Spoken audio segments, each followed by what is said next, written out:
জয় যিশু সবাইকে। পাপের ভার কেউ নিতে পারে না।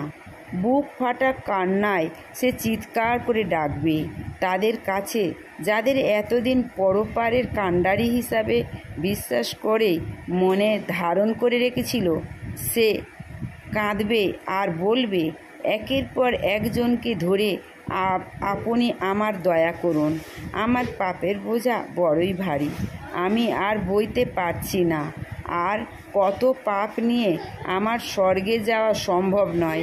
তাই দয়া করে আমার এই পাপের বোঝা আপনি আপনার কাঁধে তুলে নেন, যাতে আমি পাপমুক্ত হয়ে স্বর্গে যেতে পারি। কিন্তু কোনো উত্তম উত্তর নেই। মনে ভাবে, আমি বড় অসহায়, তাহলে কি আমাকে নরকেই যেতে হবে? তবু দেখি, কথাই বলে, যতক্ষণ শ্বাস ততক্ষণ আস। হার মানলে তো আর চলবে না। জয় যিশু।